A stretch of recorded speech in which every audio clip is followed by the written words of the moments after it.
오늘 새벽 디아블로4 12시즌 PTR의 세부 사항이 공개되었습니다. PTR은 한국 시간으로 2월 4일 오전 3시부터 2월 11일 오전 3시까지 일주일간 진행될 예정이고요.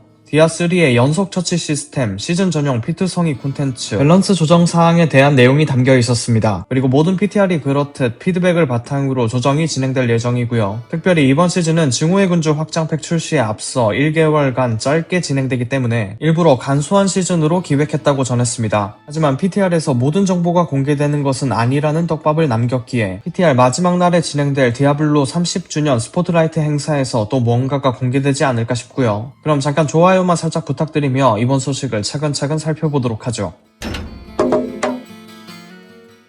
이제 디아블로4의 디아3의 연속 처치 시스템이 도입됩니다. 적을 빠르게 연속으로 처치하면 팝업 창이 나타나 처치 기록을 보여주고 이 처치 스택을 높게 쌓으면 보너스를 받는 시스템인데요. 내용도 그렇지만 UI까지 디아3의 그것과 동일합니다. 이 연속 처치 보너스의 등급은 연속 처치, 난장판, 초토화, 피바다, 학살 이렇게 5단계로 나뉘며 연속 처치 타이머가 다 떨어지면 보너스가 종료되고요. 사망 시에도 즉시 종료된다고 해요. 그리고 연속 처치 보상은 경험치와 시즌 평판이라고 하며 PTR에서는 시즌 평판이 적용되어 있지 않을 거라고 합니다. 이미 이전 시즌부터 디아3의 유산을 많이 가져오고 있어서 이 시스템도 언젠가 도입되지 않을까 했었는데 결국 도입이 되는 모양이네요.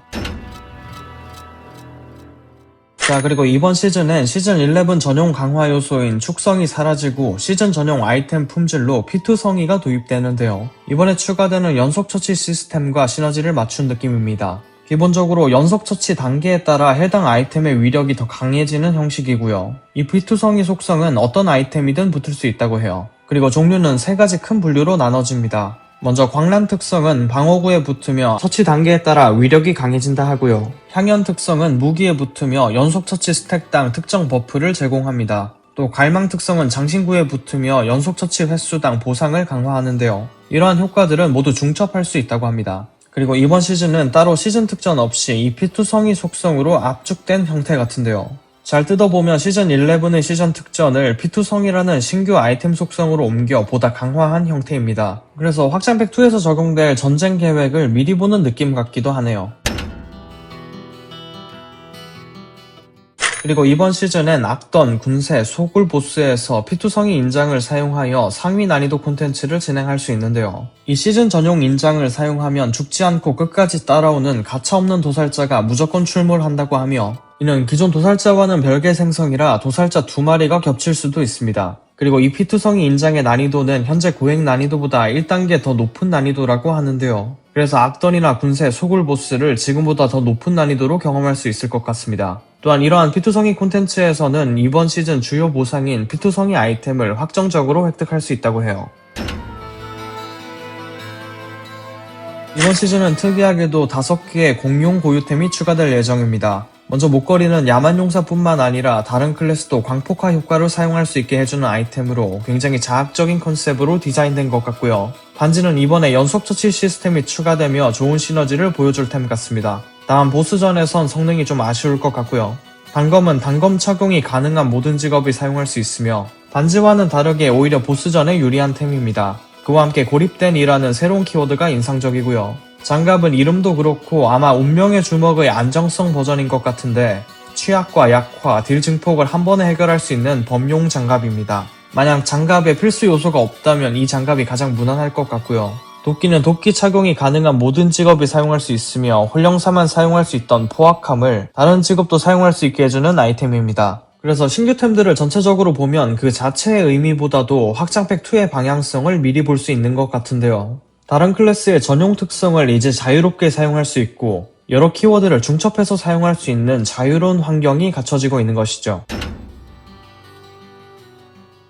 이어서 밸런스 조정에 대한 세부적인 내용은 풀 패치 노트를 참고해 주시고요. 이번엔 핵심만 살펴보겠습니다. 이번 밸런스 패치의 핵심은 성기사의 정상화인데요. 그렇다고 마냥 너프라고 말하기도 애매해서 적당히 선방한 느낌입니다. 즉 다음 시즌도 1황은 여전히 성기사인 것 같죠. 일단 개사기 정복자 노드였던 성체는 확실히 너프를 받은 것 같고요. 오히려 신성한 빛의 공속 적용은 사라지지 않고 정식으로 인정되었으며 오라딘과 관련된 많은 부분들이 더 버프되었습니다. 또 응보에도 가시 보너스가 제대로 적용되지 않던 문제가 수정되며 성기사 빌드 중 가장 나사가 빠져있던 응보 빌드도 개선될 예정이죠. 하지만 그동안 버그성 메커니즘으로 사용되었던 부분들은 모두 정상화될 예정입니다. 곧 심판의 날 고변산 적용, 오라딘의 동료 오라 고속 피해, 오라딘의 최신 메타에도 사용하는 거한 맹세의 모든 기술 적용 문제, 또 설교자 정복자 노드의 공속 버그 등 현재 성기사 메타에서 사용하는 버그성 메커니즘을 12시즌에는 사용할 수 없을 예정이죠.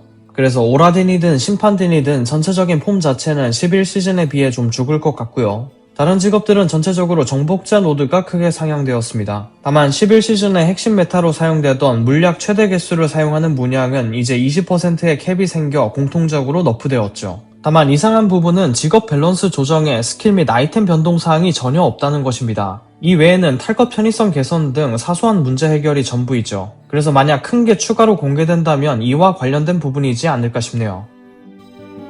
자, 이렇게 이번 소식을 간단하게 살펴봤는데요. 이대로면 사실 조금 아쉽긴 하지만 이번 시즌은 확장팩 출시 전 한 달 정도이기에 가볍게 즐기기엔 또 무난할 것 같습니다. 물론 아직 공개되지 않은 내용이 있는 만큼 해당 부분에 따라서 또 느낌이 완전히 달라질 것 같고요. 저도 PTR에서 여러가지를 직접 확인해보고 또 후기를 전해드리도록 하겠습니다. 항상 시청해주셔서 감사드리며 전 다음 영상에서 새로운 진짜 덕질로 찾아뵙도록 하겠습니다. 그럼 PTR을 진행하고 12시즌을 준비하세요. 뀨?